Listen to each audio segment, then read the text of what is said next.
Progressive Era, 1900 to 1916, Chapter 18, Part 2. And I promise you, this section is going to be a lot shorter than the first part. I love lists, and I think most teachers do. One thing, all progressives everywhere in the world had certain things in common, and these are 6 things that they had in common. They all were acting out of genuine concern for the human race. And they were fundamentally optimistic about our nature because they figured there wasn't anything that a proper person couldn't fix. There's nothing so bad it can't be taken care of. And the biggest thing is, instead of just explaining something to someone and trying to help them, now they're willing to interfere in your lives. And you still won't do it that way when you turn more and more authority over the federal, state, and local governments. We're going to get you feeling better whether you like it or not. Because they had the desire to purge the world of the sins created by the Industrial Revolution. And although they liked the progress and believed in progress, they hated the waste that was connected with it. And when they began to join forces and sharing information and forming organizations, they decided that they needed to professionalize some of our professions, like the law, and medicine, and religion, and business, the teachers, and even social workers. We're going to educate these people and make them professional. And it did begin in larger cities. And one of the leading crusaders was, of course, the Women's Christian Temperance Union, which was very active in getting the, no drinking, 18th Amendment passed. But the women's movement, no surprise, had suffered badly after the Civil War.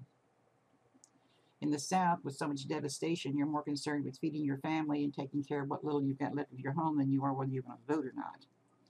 And in the North, they figured they had things taken care of. They had freed the black man. They had given him the vote. They're not that concerned with voting right now with the rest of the world. And whereas the two women's organizations had split in 1890, they come back together as a National Women's Suffrage Association. And they did manage to get the 19th Amendment, or that's women's right to vote, passed, but it's going to be into the 20th century. But they're really starting to work on some of the social ills. They want to limit women's working hours and get state laws passed to do that. That'd be fine. And where they had managed to get some child labor laws passed, the courts kept overturning them as a violation of the right of the parent to take care of the child. So they're lobbying for the government to sponsor some reform programs. And they believe that experts could solve the problems. Like I said, we've made things professional. Let's let these professionals solve the problems. And in answer to the public's outcry, the government formed agencies to do some of these things. Like I said, there was no standards. You didn't even have to go to school to become a doctor. And we had some good doctors. We had some excellent doctors. And we had a lot of quacks. These are the quacks who, need to give you an electric shock to cure your toothache or baldness. Some had no medical training at all. All you had to do was hang on a sign saying you were a doctor. And this is going to change during this era. But the bad thing was, whether you were a good doctor, whether you were a quack, whether you had training or not, you had the right to tell people how to take care of their bodies. Especially telling women how to take care of their bodies. So during this time, we're starting to see new sexual elements and attitudes are spreading beyond the bohemian areas of New York and to, young, unmarried, and very independent women. We begin to see new tolerances for sexual freedoms. And for the first time, gay people are going to come out in Greenwich Village. But because of all this, you're going to have some, shall we say, controversy? Social and religious controversy is going to be the topmost because, the devout Christians, they say it's opposed to God's law to have any kind of method to prevent pregnancy. And of course, the overseers of our moral behavior, the moral police, they said if you allow it, you're going to encourage promiscuity. In other words, it's just because you can prevent a pregnancy, these women are going to go out there and have sex all over the place. Theodore Roosevelt opposed it. He said it's going to mean a death of our race because anyone knows that once a woman's had one baby, she's not going to want to go through it again. So you'd wind up with negative population growth. Then there was a gentleman named Comstock who was in Congress who managed to get an act passed to ban from the males all information on birth control and anything dealing with sex or the human body. Mr. Comstock had some what he considered unhealthy feelings during the Civil War when he was in the military. He could see soldiers playing cards with naked women and talking about things that they had done. And he decided he was going to clean up the act. And by 1914, 22 states had laws that hindered giving information about birth control. Folks, this meant that even a doctor couldn't tell you what to do. It was just something that was not discussed even in whispers. It just wasn't done. One of the ladies who was a leader in it is Emma Goldman. And she always argued that no woman could be free who did not control her own body and make the decision about whether to become a mother or not. And of course, you can see some of the intermediate sex, the discussion on homosexuality. Oh my gosh. The birth control way and how small families are desirable. She was a very outspoken woman. Another leader in her field was a lady called Margaret Sanger. Now, I don't know about this area, but I know the area I come from, they had an awful lot of right to life movements and organizations. And they had a habit of quoting things that she had said out of context. So let me tell you a little bit about Margaret Sanger. She was one of 11 children. She had 10 siblings. She was born in 1879 in the large city of New York, and from a good Irish Catholic family. Her mother died giving birth to the 12th child, and the 12th child also died at the age of 40. Her father was a heavy drinker and never kept a job very long, and trying to support that many children, there was always poverty. But he had this unique idea that his children should be allowed to be educated. So Margaret took advantage of it, and she not only graduated high school, she went on to college to become a nurse, and afterwards did what she's supposed to do at that time. She got married and had 3 children. But by 1910, she's thinking, there's got to be more to life than just getting married and having kids. And at this point in time, there was a certain area in New York called Greenwich Village that was, oh man, it was something else. Excuse me. It was where people came together and talked about progressivism and socialism and communism and what was going on around the world, and poets and writers and communists, they were all meeting in New York City. And it was the place to be. It was a very happening place. And she began to get involved in it. And she moved to Greenwich Village, and she began associating with all these radicals. She even joined the Women's Committee of the New York Socialist Party. And she supported the International Workers of the World when they went on strike. And she even started writing a newspaper called What Every Girl Should Know. It's actually things her mother should have told her, but they didn't. And it was banned. And then one day when she was working as a nurse, she was called to this lady's house who was bleeding to death. It seems the lady already had 6 children, and she'd gone to the doctor to try to find out how to prevent a 7th pregnancy. And the doctor said, I can't tell you anything other than to have your husband sleep on the roof. Well, apparently her husband didn't sleep on the roof because she wound up being pregnant with a 7th child. And she knew she didn't need any more children, number one, and the doctor had already told her if she had another child, it would probably kill her because she'd had such a hard time with the other 6. So she proceeded to try to have a self-induced abortion. And the method at this point in time, the most frequently used one, was inserting a knitting needle into your uterus and causing the fetus to abort. The problem with that is that so many times the knitting needle will puncture your uterus, in which case you're going to bleed to death. And this is what happened to this young woman. Trying to cause herself to have an abortion, she caused her own death, leaving her husband with 6 children and the children motherless. And Margaret got to thinking, this isn't right. This is not right. All the woman wanted to do was be a good wife and mother. She just didn't want to have any more children. There's got to be something that can be done about this. So she began studying about contraceptives. And she started writing a journal called The Woman Rebel. And it gave out birth control information, which was against the Comstock law. And sure enough, after 7 issues, she had an arrest warrant issued, and so she fled to England. And when she was over there, she learned that there was halfway houses and clinics and things. So they talked about birth control over there. And she came to learn some different methods of birth control, plus the fact that birth control was not a social issue. It was not a political issue. It was a medical issue. It should be between a female and her doctor. So when she returned to the United States in 1916, the government's preoccupied with World War I and didn't pay her any attention. So she opened a birth control clinic in Brooklyn, and of course it was raided. And she was arrested and spent 30 days in jail. She appealed it. The New York Court of Appeals upheld her sentence, but they did rule that physicians should have some discretion in prescribing birth control, other than having your husband sleep on the roof. So even though it was a step backwards in one way, it was a step forward in others. In 1916, she formed the New York Birth Control League and began pushing for laws to make doctors able to give out information. Well, of course, eugenists saw this as a way to control the undesirable population. Did she say it? Yes, she said, more children for the fit, less for the unfit.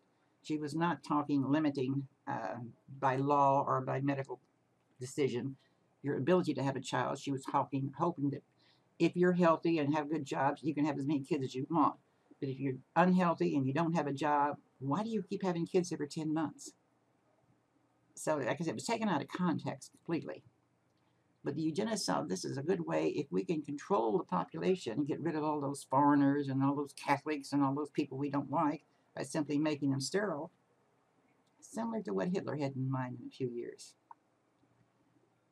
5 years later, in 1921, the nationwide American Birth Control League was formed. And it would be 19 years later before the wife of a sitting president came out in support of family planning. Which, let's be honest, family planning sounds a lot nicer than birth control. Margaret Sanger died in 1966, and it was just at that time that the Federal Drug Administration was finally approving the birth control pill. And you think of all the different things they've got now. They don't just have the pill, they've got those things they inject in your body, put under your skin, shots that you take every 6 months.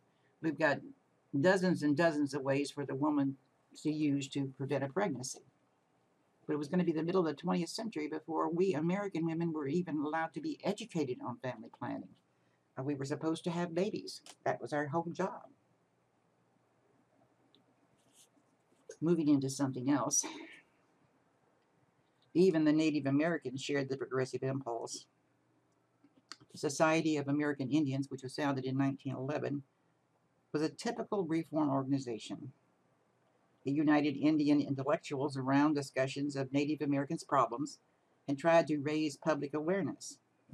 It brought together Indians from many different backgrounds and created what we call a pan-Indian public space free from white influence. And many in the society shared the basic goals of the federal Indian policy, including transforming communal lands on the reservations into family farms.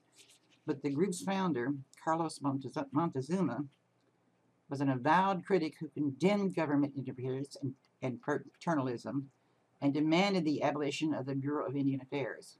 He called for self-determination and for Indians to be granted full citizenship, which isn't going to happen for another 10, 12 years. But progressivism was a worldwide movement. In the early 20th century, cities around the world began to experience similar problems, all caused by industrialization and the massive growth. Back in 1850, there were only 2 cities, London and Paris, that had a population of more than 1 million. But in 50 short years, there were more than 12 in Europe and the United States. And of course, New York, Chicago, and Philadelphia were 3 of them. Reformers around the world began to exchange ideas and propose new social policies. And as Britain, France, and Germany began to create old age pensions, minimum wage laws, unemployment insurance, and regulation in the workplace and safety, the American reformers started to advocate such social legislation. Those sounds like good ideas.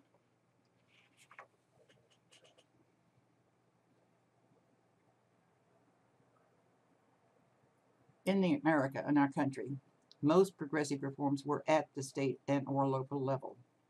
And they all had certain things in common. They wanted to reduce the power of the public bosses. They wanted the public to have control over the public works. They wanted to improve public transportation. And they wanted to raise money to spend on improvement of schools and public facilities. They would do that by raising property tax, which sounds like a good idea. And because state legislation defined the powers of the city government, urban progressives often took reform campaigns to the state level. And the most influential state-level progressive administration was that of Robert M. Lafayette, who made Wisconsin a laboratory for democracy. After serving as a Republican congressman, he went on to become convinced that an alliance of the railroad and lumber companies were controlling his state's politics. So when he was elected governor in 1900, he passed a series of measures that became known as the Wisconsin Idea. which consists of nomination of candidates for elections through primary elections rather than party bosses deciding, taxation on corporate wealth, and state regulation of railroads and public utilities. And there's a little bit more to this Wisconsin idea than just that. It also came to mean he would go out and seek experts in the field. If he wanted to do something about railroads, he would find experts in railroads. If he wanted to do something about the public utilities, he'd find somebody who was an expert on that. And he forms his own little brain trust and gets advice from them. He doesn't always listen to them, but he gets advice from them. They wanted more democracy, progressives did. They wanted to return the political power to us citizens, and they wanted the civic harmony to be returned to a divided America.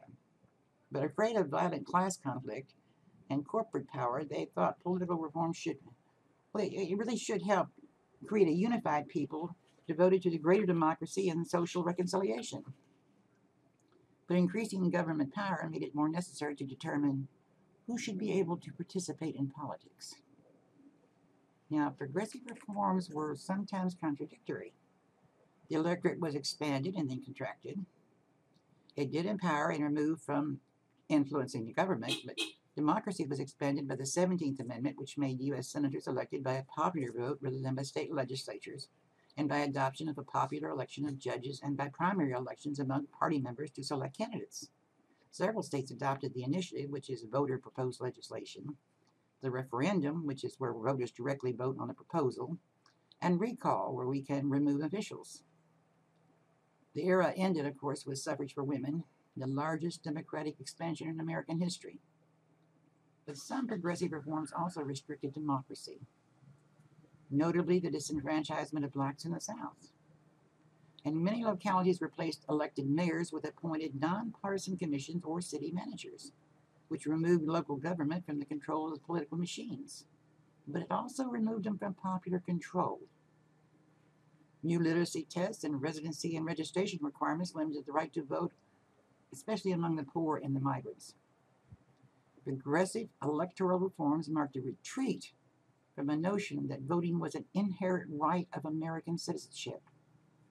And most white progressives were also disinterested in the plight of the African American.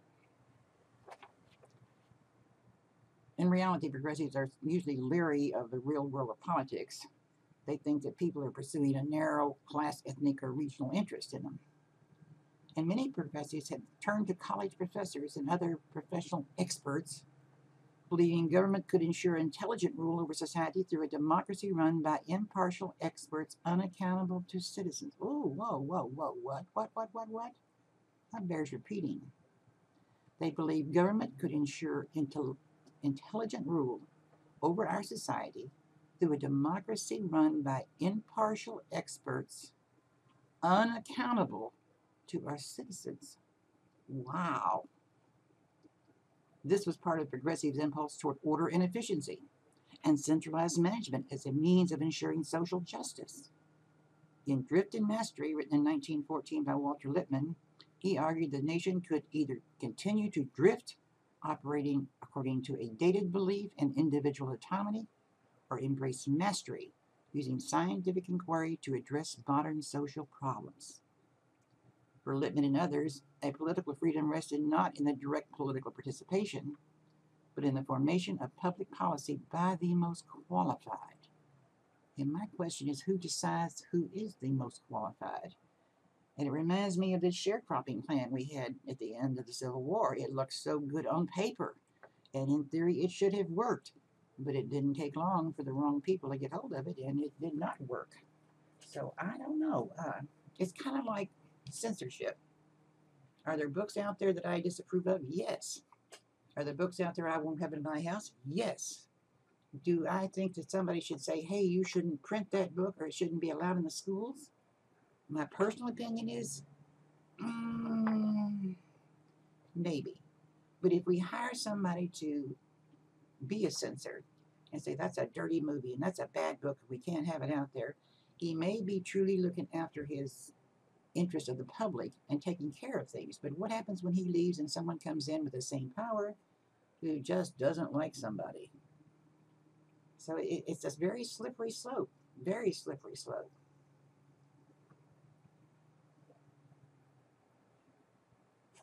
Progressivism also contained a more democratic version of an activist government, best perhaps expressed by women reformers. Now, we're still unable to vote, especially in most states, but women were central to progressive politics. They challenged barriers to political participation. They elaborated a democratic grassroots vision of the government, and they were moved to act most often by the conditions faced by the poor immigrant communities and women and children. And of course, the era's most famous female reformer was Jane Addams. Jane Addams was, she's something else. And for you young people, you don't have any idea what the Grand Tour was. Back in the day, if you were upper middle class or you were upper class, once you had finished your finishing school or you're going to college or whatever it was, before you're ready to embark on your career of being a wife and mother, etc., you were sent to Europe on a grand tour, and you would tour the opera houses, you would tour the museums, you would see all the famous archaeological digs.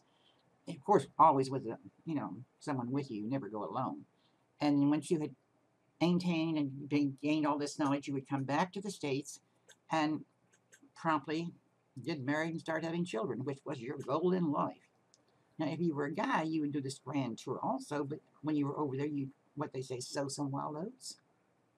You'd tour the brothels. You would go to the dirtiest and darkest parts of the town. You would get rid of all these things you had in your mind and your body, and then when you came back home, you would have to be done with it. You would get married, have kids, settle down. This was a grand tour. Get this stuff out of your system before you became a contributing citizen. Now, Miss Addams was born of an upper middle class family. They weren't extremely wealthy, but they were wealthy enough that she would sit on the grand tour. Now, she'd been raised in a very sheltered life. I mean, she'd gone to finishing school, where she learned how to ride side saddle and write music and read French. And then she was supposed to be sent on this grand tour of Europe to go see the museums and the art galleries and stuff. And they come back home and get married and have babies just like she's supposed to. But when she was over there, she saw something she'd never seen before. Poverty. Now, she assumed that there was something like that here in this country, but she'd never seen it. But over there, she saw children on the sidewalk selling matches and apples to try to raise money. She saw poor people. She saw women not dressed properly walking the streets. I mean, she was just horrified. And she visited a place called Tomaby Hall in London, which was a halfway house for immigrants coming into London. And she learned there that they were taught how to read and write and learned how to do a job. Women were taught about birth control and cleanliness. And she thought, well, now this is an excellent idea to educate these people. So when she came back to Chicago, she discovered that there was poverty in Chicago, that there was a need for this organization or place like they had in London. So she, with a very close friend named Ellen Starr, they founded a place called Hull House. Now, Jane never married. She and Ellen lived together. This is a picture of Hull House, and this is a picture of one of the nurseries where immigrants, they would come in and they would have, while the mother's learning how to read and write, they'd take care of the children. They'd feed them and put them to bed.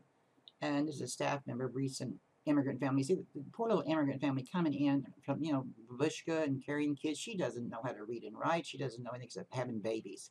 But we're going to educate her. Mothers with baby carriages wait outside to get in the house. They're going to have their babies taken care of, and they're going to learn how to do things, and it's just great. I think we see a Chinese girl, and we probably see an Italian girl. They're all waiting to get into Hull House. This is a picture of older Miss Addams and an older Ellen Starr.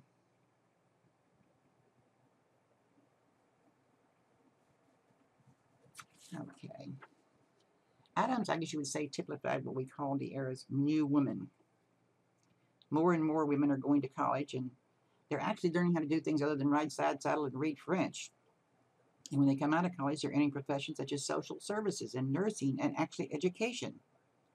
And middle-class women's efforts to help the poor and the working women and children, it's going to help expand the government's role in society. Through settlement and other social work, the settlement houses is what they were called. These women learned that legislation was necessary for dealing with housing, income, and health inadequacies. Hull House led a number of campaigns for the legislation in Illinois around shorter working hours, workplace safety, union organizing rights, and this inspired others to do likewise. In the South, however, Race-affected reform. As ending child labor was justified as necessary for giving white children the education they would need as members of the South's ruling race. So the blacks did not get it. Julia Lathrop. Now, the settlement houses were what we call periods of reform, and they produced progressive leaders like Julia Lathrop, the first woman to head a federal agency, the Children's Bureau, founded in 1912, to investigate conditions of mothers and children and advocate for them. And then you've got Florence Kelley, who organized the National Consumers League to use purchasing power as a way to force manufacturers to improve working conditions. But after 1900, the campaign for women's suffrage became a mass movement. For the first time, I guess you'd say. The National American Women's Suffrage Association's membership grew enormously, and its campaign had some success in states, half of which already allowed women to vote in local elections. It was like school elections. It won women's suffrage in Wyoming and Colorado, Idaho, and Utah. Between 1910 and 1914, 7 more western states gave women the right to vote. And these campaigns were conducted with a new spirit of militancy and used modern methods of advertising, publicity, and entertainment, kind of characteristic of our new mass consumer society. But state campaigns were costly, and increasing efforts focused on gaining suffrage at the national level. The celebration of women's domestic role actually inspired the suffrage movement. Many progressive reforms emerged from the idea that the state should protect women and children, and female reformers formed a movement for improving the lives of poor mothers and their children. And a lot of states embraced pensions for mothers to enable them to care for children. Now, such maternalistic reforms were based on the assumption that the government should encourage women's ability to bear and raise children and allow them to be economically independent. Other progressive laws recognized that men and women worked outside of the home, but defined them as a dependent group, like children, that needed state protection, in the ways that the male workers did not, of course. And in a landmark case, Mueller v. Oregon in 1908, the U.S. Supreme Court accepted the arguments of a Lewis v. Brandeis that long hours of labor were dangerous for women whose childbearing abilities required government protection. This was the first major breach of liberty contract doctrine, just 3 years after the Lochner decision. But the costs of Mueller were high, as while even more states passed protective laws for women workers, these laws both benefited women and tied them to their family roles, and kept reinforcing gender discrimination and exclusion from the labor markets. Through the use of government to regulate working conditions, it raised questions about the liberty of contract, the maternalistic policies of the state, and it's beginning to build gender inequality into the early foundations of a welfare state. Brandeis imagined a different kind of welfare state from the maternalistic one, rooted less in healthy motherhood than the ideas of universal economic entitlement, such as the right to a decent home and protection against unemployment and work-related accidents. The right to assistance for Brandeis derived from citizenship, not some special service to the nation, as in the case of the mothers. And some states supported the kind of welfare Brandeis envisioned as they passed workmen's compensation laws that drew upon workers' own wages to create a fund for workers injured on the job. Ooh, that's a good idea. Yet the idea of universal entitlement is not going to include everybody, male and female, and it's not going to become known really until the New Deal in the 1930s. Now, of course, there's people who are against this. Long hours of dangerous work for women. It's kind of a double-edged sword here. You want to protect the woman, but does the government really have a right to protect our ability to bear children? And what happens if you want to go out here and climb a telephone pole and you're a female, if that's what you want to do and you can do it, more power to you. Do I have the right to say you can't climb that telephone pole because it might injure your baby-making equipment? Or should I just stand back and let you do what you want to do? What if the man decides he wants to go out and cook a meal? Should I tell him he couldn't do that because that's a woman's job? That he needs to get out there and earn a living and take a chance on getting killed? I mean, there's two sides to every issue. It's really, really dangerous. It's almost as volatile as talking about religion. Protective laws benefited some, and constricted others. But the right to a decent home and protection does come from a good place.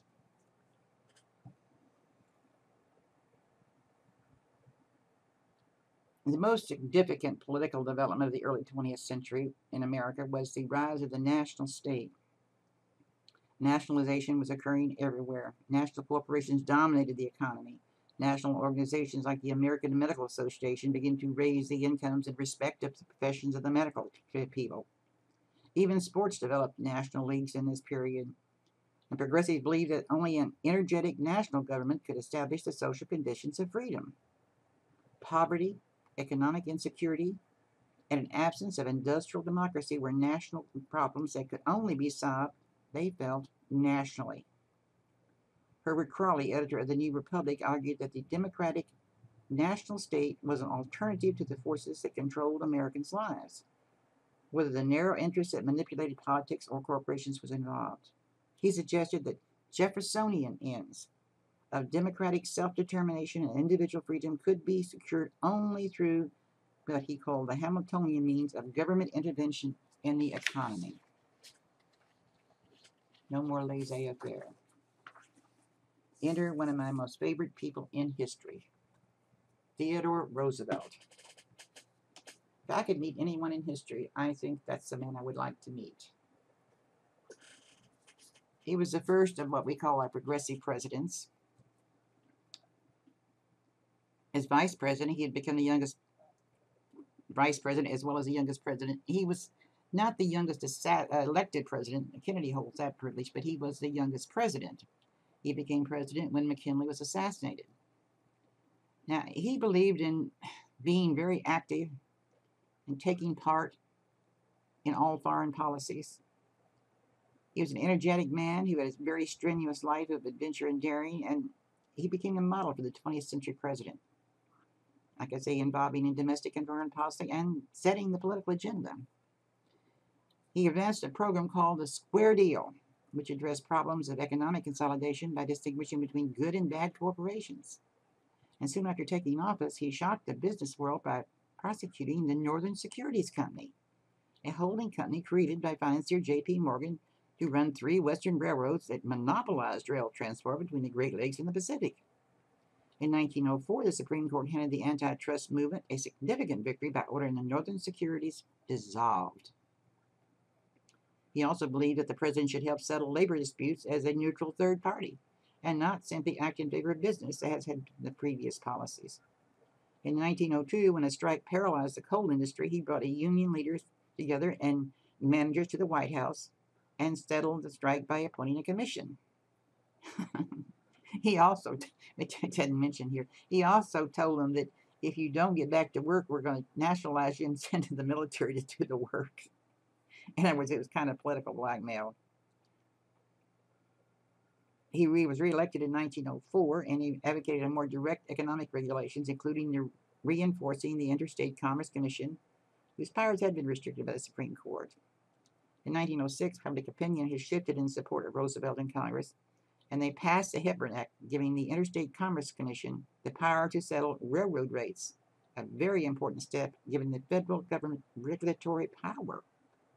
And while many businessmen supported the creation of a new federal agency to impose consumer product safety, they were alarmed by Roosevelt's call for federal inheritance and income tax and interstate business regulations. Whoa!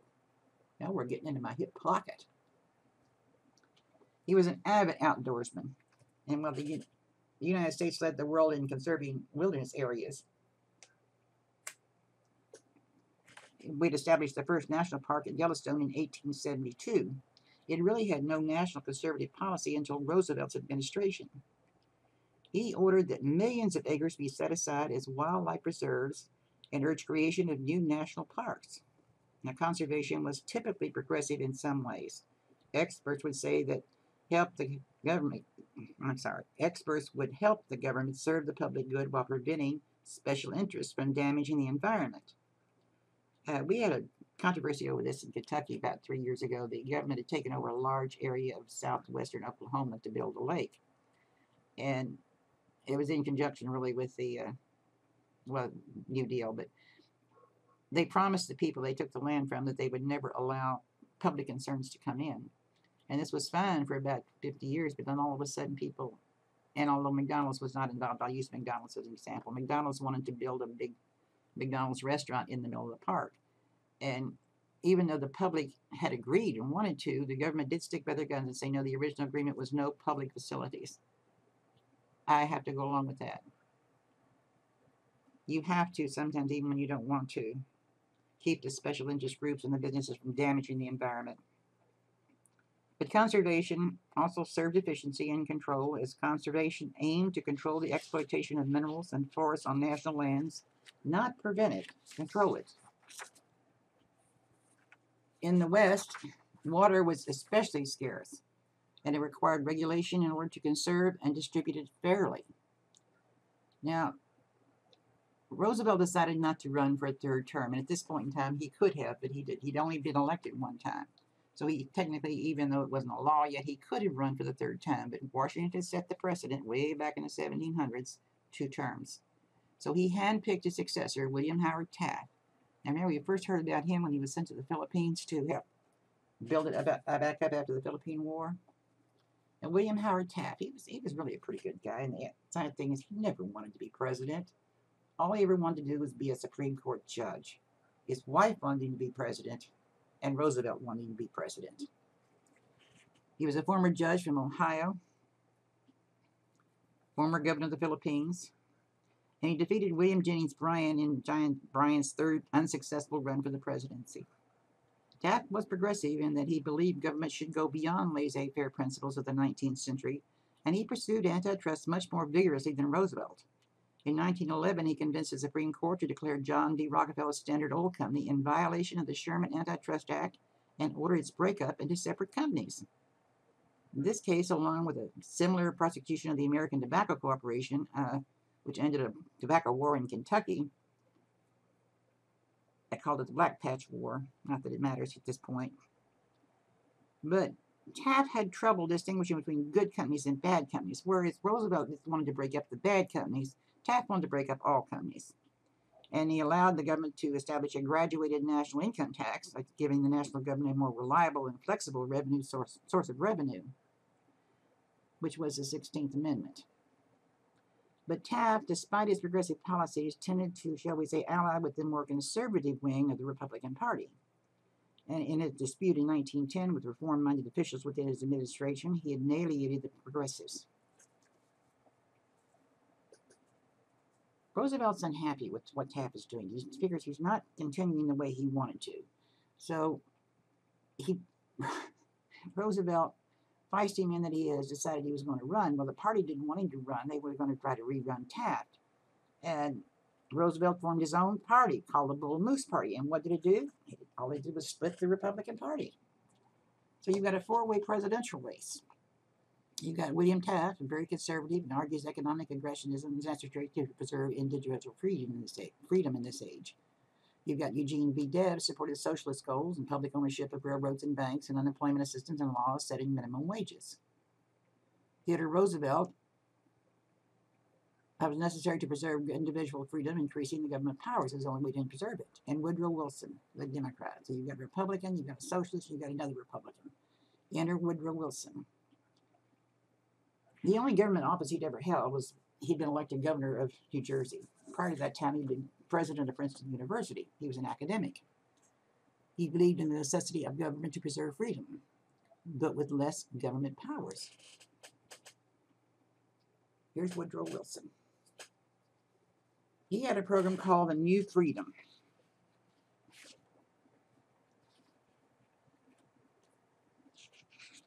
Best government business, free of government interference, and he wanted to strengthen the antitrust laws, and he wanted to protect the workers' rights to form unions and encourage small business.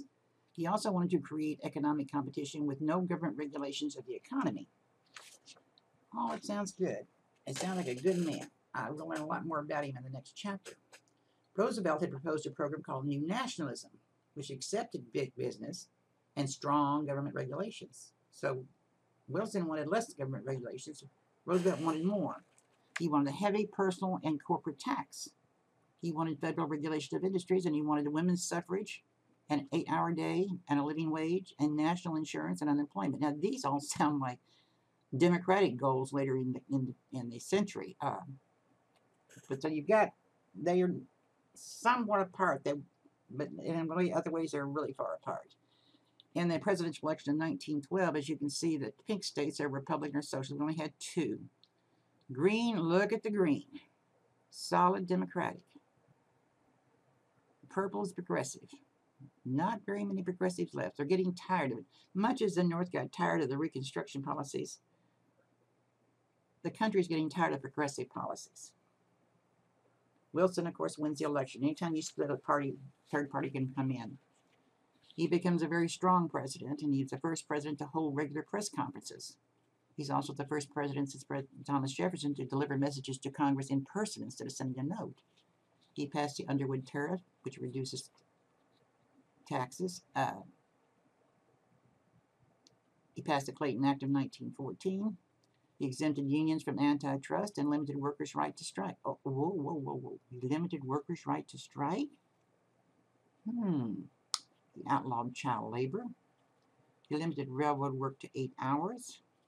But he did allow credit to farmers for warehouse-stored crops, but he was against women having the vote. He did push Congress to create a Federal Reserve System in 1913, which was good. And by 1916, the Progressive Era had increased the powers of the national state.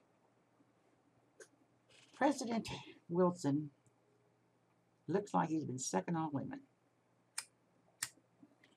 He looks like what he was, a president of a university. Very stout. He got married a second time when he was in the White House to a woman who was very vivacious. But we're going to end chapter 18 here, progressivism, because while Wilson is president, we're going to get involved in World War I, which we get into in the next war.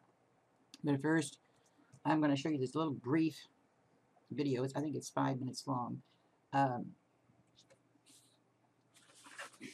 Doris Kearns Goodwin, one of our most famous 20th and 21st century historians, is going to give you a very brief look at some of the progressive presidents, which were, who were they? Well, they're going to be Roosevelt, Taft, and Wilson.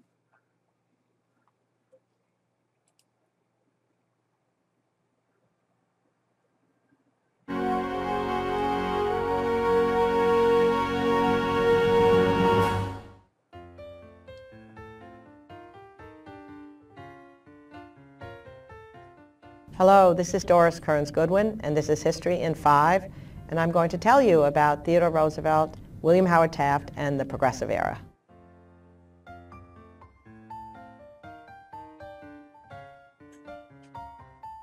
Before the Progressive Era, we had this huge gap between the rich and the poor, women working in factories, maximum hours not even cared about, no workman's compensation, and nothing was being done about it.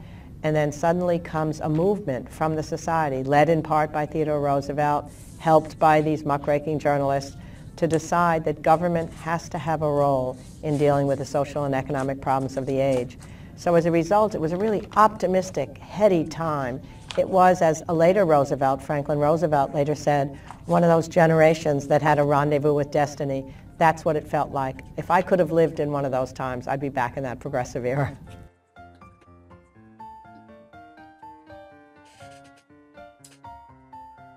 The most important part, I think, of Teddy Roosevelt's leadership was his ability to communicate with his countrymen. He knew how to speak in a language that they understood. He sometimes said that sometimes my Harvard people might think I'm a little folksy in my language and that I'm not sophisticated enough, but I know how to reach the emotions of the people. And he took these huge train trips around the country for months at a time, where he would stop at every village station and talk to the people, repeating his mission over and over again. And then most importantly, he had the most remarkable set of relationships with the press. He's the one who defined the bully pulpit, meaning the national platform the president has to mobilize public sentiment and to bring to bear pressure from the outside to force a reluctant Congress to do what it may not want to do. Even when he was having his shaving hour at the White House, he would allow the press to come in and they could ask questions while the barber was trying to shave him.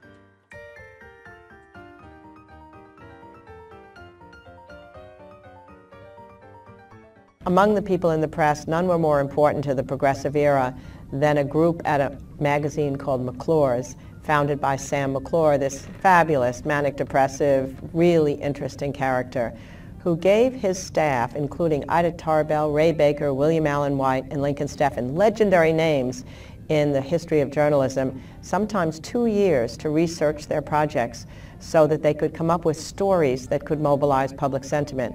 Ida Tarbell writing about Standard Oil, so stunning were her revelations of the unfair uses that Standard Oil had made in order to become a monopoly that it led to the antitrust suit against Standard Oil. And Lincoln Steffan's writing about the corruption in the city led to the toppling of a lot of old bosses, people sent to jail, and reform mayors coming in. And together they formed a camaraderie that was unlike any they had ever had before. And they looked back on this time years later, 2 decades, 3 decades later, as the most fulfilling time of their lives because they felt they had a mission and a call to change America, and they did.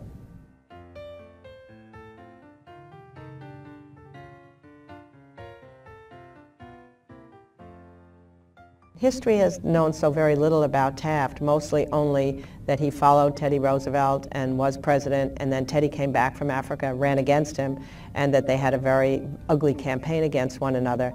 But the story is much more complex and I think more interesting. They'd had a long friendship, 400 letters written over time, over 2 decades.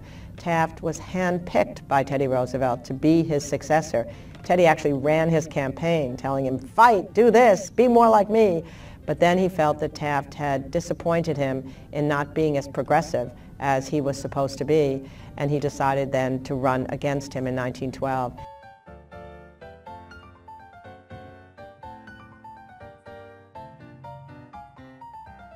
The issues that were part of the industrial era led to a rift in the Republican Party, a split between the progressive wing and the more established conservative wing that again, once again, history comes full round. We're seeing a split in the Republican Party now that is being called a civil war, which actually was taking place in 1912.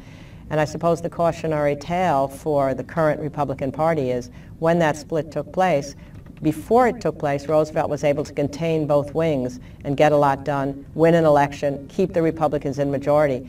Once the split widened and he formed the third party, the Bull Moose Party, then both he and Taft and both wings of the Republican Party lost that election, lost the Congress, lost the Senate. So it should tell the current Republican Party that it's sometimes healthy to have dissent within your party, but when it ruptures to the point where you're yelling at one another and really threatening to leave, then history suggests that it's a tough time for that party.